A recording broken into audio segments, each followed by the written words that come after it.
सर्वांना नमस्कार. अर्जुन मयुरी लव्ह स्टोरीचे 102 भाग यापूर्वीच अपलोड केलेले आहेत. कृपया ते सगळे भाग ऐकण्यासाठी आपल्या चॅनलला भेट द्यावी. सगळे रॉयल गँग मेंबर्स एकमेकाच्या तंगडीत तंगडी अडकून झोपले होते.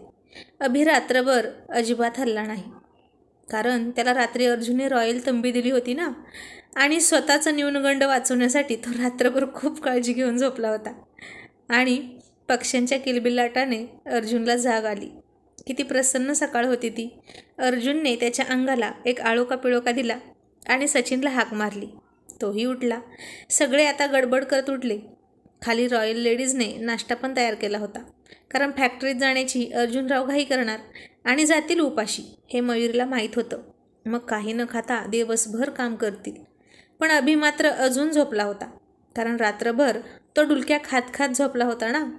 पुन्हा जागा होऊन नीट झोपला की नाही हे स्वतः चेक करायचा. अर्जुनची त्यानं खूप धास्ती घेतली होती. पडली त्याची लात न्यूनगंड स्थळावर तर काय करायचं? आणि संसाराची मुळीच नसेल तर लग्न करून काय उपयोग? संसार सुरू व्हायच्या आधीच काडीमोड. असा बराचसा खोल गहन विचार विमर्श त्यानं रात्री केला होता झोपताना, आणि एकदम व्यवस्थित सुतासारखा सरळ होऊन झोपला होता तो. आणि त्याला असं सरळ सोट झोपताना पाहून सकाळी सगळेच चक्रावले. आणि सचिन म्हणाला, अर्जुन, आज हे घड्याळ अजिबात गोल गोल फिरलं नाही. आई शपथ अर्जुन, काय चमत्कार झाला रे. बघ कसा झोपला आहे, एकदम सरळ. घड्याळात 6 वाजता जसे सरळ काटे असतात तसा सरळ झोपला आहे हा. या बॅनेला तुझ्याजवळ आधीच झोपवायला हवा होता, मग आधीच सरळ झाला असता. आणि अर्जुन हसून म्हणाला, हरकत नाही. अरे आधी त्याचा योग आला नव्हता, तो आत्ता आला असं समजा. आणि चैतन्य म्हणाला, पण अर्जुन, हा पुन्हा भुईचक्रासारखा फिरायला लागला तर? त्यापेक्षा तू एक काम कर, तू रोज याच्या शेजारी झोप, याला परमनंट सवय होईपर्यंत. आणि अर्जुन त्याला रट्टा मारत म्हणाला, नालायका, माझी इतकी नाजूक कोमल. असं म्हणून अर्जुन थांबला आणि म्हणाला, राहुल, तुझी कोमल नाही बरं का, नाहीतर उगीच गैरसमज करून घेशील. तसे सकाळी सकाळी सगळे गुड मॉर्निंगवाली स्माईल देऊन हसले. आणि या भूतांची सकाळ झाली एकदाची. आणि राहुल म्हणाला, इट्स ओके यार, तशी ही आधी घरवाली आहे ती तुझी, इतना हक तो बनता है ना. आणि अर्जुन हसत हसत हात जोडून म्हणाला, नको नको, तुझा हक्क ठेव तुलाच. मग अर्जुनराव पुन्हा कंटिन्यू करून म्हणाले, हां, तर माझी इतकी नाजूक कोमल सुंदर बायको सोडून या जाड्या भरड्या केसाळ रताळ्याबरोबर झोपू का रोज मी? आणि माझं सोड रे, पण याचं काय? याचं लग्न झालं तर काय करू? त्या न्यू मॅरिड कपलच्या मध्ये पार्टिशियनसारखा झोपू का? माझं काय होईल याचा तरी विचार करा साल्यानो. तसे सगळे पुन्हा हसले. आणि राहुल फार हसून म्हणाला, ए अर्जुन, मला तर असं इमॅजिन होतंय की तू हंटर घेऊन बसला आहे आणि तुझ्या भीतीने अभि तू सांगशील तसा झोपलाय आणि तूच सांगशील तसा हनीमून करतोय, सर्कशीतील माकडासारखा चाबुकाला घाबरून. तसा फार हसून अर्जुन म्हणाला, ए राहुल, गदड्या, काहीही काय रे, कुछ तो रहम करो बच्चे पर. माझ्या बालमनावर काय परिणाम होतील? काहीही कामं सांगता का मला? सरळ झोपवलं इथपर्यंत ठीक आहे, पण हे हनीमून करून घेणं म्हणजे योगा करून घेणं इतकं सोपं आहे का रे माकडा? तू पण ना राहुल, चावट आहेस एक नंबरचा. आणि चैतन्य हसून म्हणाला, बालक, आणि तू अर्जुन, मस्त जोक होता हा, पण झोपलं कसं आहे हे बेनं बघ ना, कुंभकर्णासारखं. आणि त्याला हलवून सचिन म्हणाला, अभि उठ रे, चल लवकर जायचं ना. आणि अर्जुन म्हणाला, झोपू दे ना सचिन त्याला, तुझं काही अडलंय का त्याच्या वाचून? तुझा आणि तुझं आवर. आणि सचिन म्हणाला, नाही थांब, याला उठवतो मग जातो. सचिन आता हट्टालाच पेटला होता. मग त्याच्या आवाजाने अभिही उठला आणि डोळे चोळून तक्रार करत म्हणाला, इतक्या लवकर कसं काय सूर्य उगवता हा? याचा काय प्रॉब्लेम आहे? आणि सचिन म्हणाला, मग याच्यावरही केस करतो की काय आता तू? तुला नक्की कोणाकोणाचा प्रॉब्लेम आहे रे? आणि राहुल म्हणाला, अरे तो सूर्य बघ ना, किती वेळेवर आणि लवकर उगवतो, दिसला ना तुला? आणि अभि म्हणाला, आणि तो लवकर झोपायला जातो माझ्या आधी, ते नाही का दिसत तुला? आणि अभिचा हा वकिली युक्तिवाद ऐकून सगळे हसले आणि म्हणाले, साल्या, तू वकील व्हायला हवं होतंस, सगळ्यांची छुट्टी करून टाकली असतीस बघ तू. आणि मग सगळे उठले, सगळे फ्रेश होऊन आले. आणि सचिन अभिला म्हणाला, का रे बैला, लाज नाही का वाटत घोरत पडायला? आणि सकाळी सकाळी गुड मॉर्निंग म्हणायचं सोडून हे असं त्याच्या कानावर आलं. आणि अभि चिडला आणि म्हणाला, आणि तू काय इतक्या सकाळी उठून रवंत करत होता की काय? बसला होतास ना तसाच? आणि तिथंच अभि आणि सचिन यांची जुगलबंदी सुरू झाली. आणि अभि शेवटचं निर्वाणीचं बोलला, सचिन तुला सगळं माहीत आहे, मी तुला खूप वेळा सांगितलं आहे तरीही तू असाच बोलतोय ना. आजपासून तू माझ्याशी बोलायचं नाही. तुझा आणि माझा विषय कायमचा संपला, कळलं. तो खरंच असं शेवटचं बोलल्यासारखं वाटत होतं. त्याच्या आवाजातला कठोरपणा अर्जुनला सुद्धा कळला. आणि अर्जुन म्हणाला, अभि टेक इट इझी यार, कशाला मनाला लावून घेतोस, मस्करी केली ना त्यानं. आणि अभि म्हणाला, हो अर्जुन, मस्करी मलाही कळती रे, पण त्याला काही काळ वेळ असतो की नाही. आणि झोपण्यावरून मला जर कोणी काही म्हणालं तर मी खपवून घेणार नाही. असं म्हणून अभि बाहेर निघाला. आणि राहुल म्हणाला, अभि यार नाश्ता करून घे ना, मग जा. आणि अभि म्हणाला, नको राहुल. मग सचिनकडे फार रागाने बघत म्हणाला, ज्याला कमी पडते त्यालाच द्या माझ्या वाटणीचं. आणि हे ऐकून सचिनही चिडला. आज अभि फारच चिडला होता. याआधी या गँगमध्ये कोणीच इतकं चिडलं नव्हतं, इतकं गंभीर वातावरण नव्हतं कधी. आणि चैतन्य म्हणाला, हा सचिन पण ना कालपासून नुसता आगाऊपणा करत आहे.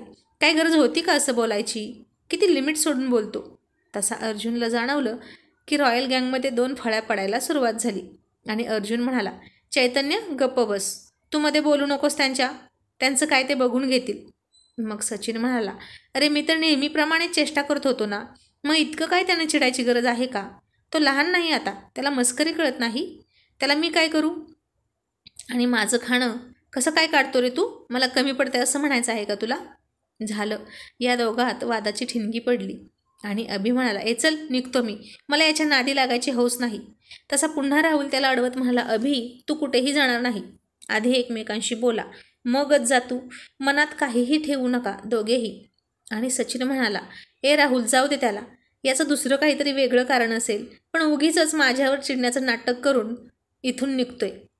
ए भेकड, खरं सांगून जा ना, का माझ्या आड लपतोस. आणि अभि आणखीन भडकून म्हणाला, भेकड मी नाही, भेकड तू आहेस साल्या.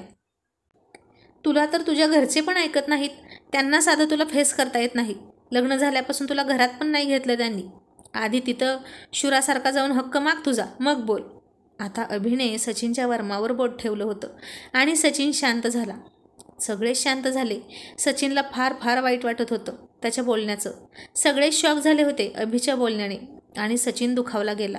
मग अर्जुन अभिला बाहेर घेऊन आला आणि म्हणाला, अभि शांत हो ना यार, हे बघ आपण किती बोलतो एकमेकांना, मग मैत्रीत चेष्टा मस्करी करताना कमी जास्त होतं अरे, ते मनाला लावून घ्यायचं नसतं, सोडून दिलं की काही वाटत नाही. आणि अभि म्हणाला, तू बघितलं ना कालपासून तो कसा बोलतोय सगळ्यांशी. आणि अर्जुन म्हणाला, एक मिनिट, आता इथे सगळे कुठून आले, आम्हाला काही प्रॉब्लेम नाही, तू तुझ्यापुरतं बोल. सचिन विरुद्ध रॉयल गँग असं चित्र अर्जुनला उभा करायचं नव्हतं, म्हणून त्याने अभिला हा वाद स्वतःपुरता मर्यादित ठेवायला सांगितला. आणि मघाशी सुद्धा चैतन्यला त्यानं यासाठीच गप्प केला होता, कारण वाद हा आगीसारखा असतो, छोटा राहिला मर्यादित राहिला तर लगेच मिटतो, आणि त्याला हवा दिली की पसरतो, वाढत जातो, मग मिटत नाही. मग अर्जुनला हे फारसं आवडलं नाही हे अभिच्या लक्षात आलं. आणि अभि म्हणाला, हो अर्जुन, बरं ठीक आहे, मी नाही बोलत काही, ओके, असं म्हणून शांत झाला. आणि अर्जुन म्हणाला, झालाच का तू शांत. मग अभि शांत झाला. आणि अर्जुन म्हणाला, अभि त्याला तू असं नको बोलायला हवं होतं, त्याला खूप वाईट वाटलं आहे रे. सगळं माहीत असूनही सचिननं तुला चिडवलं म्हणून तुला राग आला ना, मग तुलाही त्याच्या घरच्याविषयी सगळं माहीत आहे ना, तरीही तू त्याला असं का बोललास. अर्जुननं त्या अभिच्या चुकीवर बोट ठेवलं. आणि आता अभिला त्याची चूक लक्षात आली. आणि तो म्हणाला, हो रे अर्जुन, खरंच माझं चुकलं, मी असं त्याच्या घरच्यावरून नको बोलायला हवं होतं, सगळं माहीत असूनही, आय एम सॉरी. आणि अर्जुन म्हणाला, माफी त्याची माग, माझी नको. आणि आता अभि राहुलच्या रूममध्ये गेला. तिथं सचिन रडत होता. राहुल त्याला समजावत होता, पण तो ऐकतच नव्हता.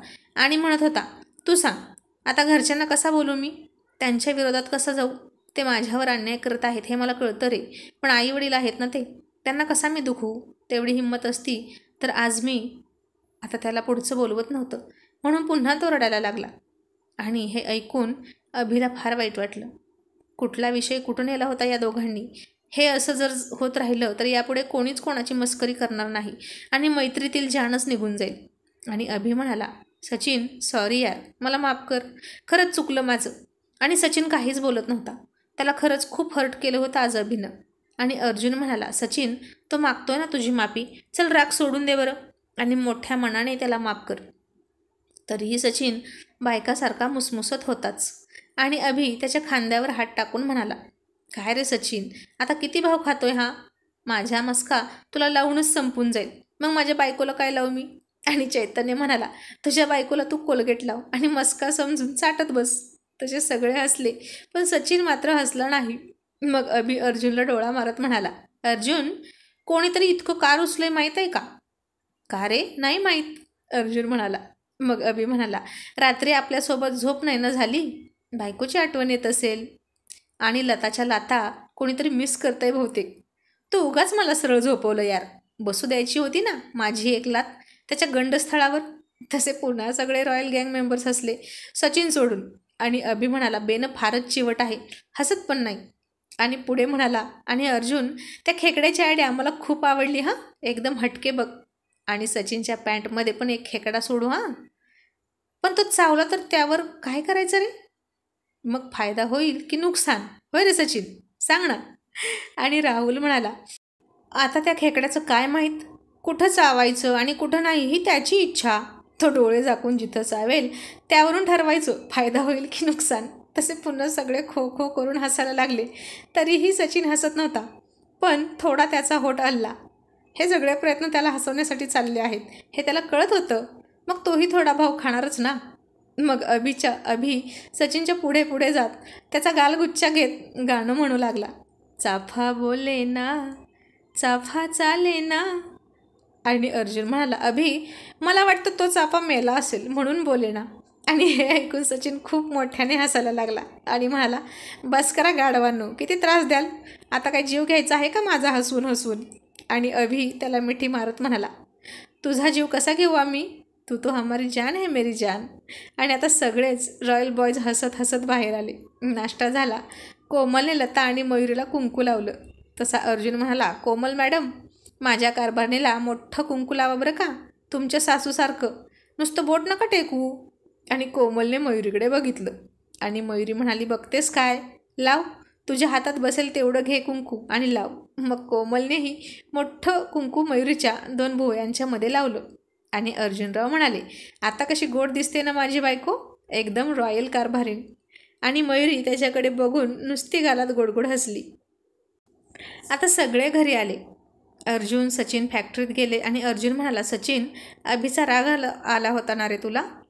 आणि सचिन म्हणाला, नाही रे, त्याचं काही चुकीचं नव्हतं, उलट तो बरोबर बोलत होता, मलाही पटतंय ते. मग रात्री जेवण करून अर्जुन वाचत बसला होता. मयुरी त्याच्याजवळ आली आणि हळूच त्याच्या मिठीत शिरली. त्यानं पुस्तक बाजूला ठेवलं आणि तिला दोन्ही हातांनी मिठीत घेतली. मग मयुरी म्हणाली, अहो अर्जुनराव, एक प्रश्न विचारू का? आणि अर्जुन म्हणाला, विचार ना. मग मयुरी हळूच म्हणाली, तुम्हाला आवडेल ना? आणि अर्जुन म्हणाला, आधी विचार, मग ठरवून सांगतो की आवडलं की नाही. ते आधीच कसं सांगू? आणि ती म्हणाली, सकाळी राहुल भाऊजींच्या रूममध्ये काय चाललं होतं तुम्हा सगळ्यांचं? आणि अभि भाऊजी का चिडले होते?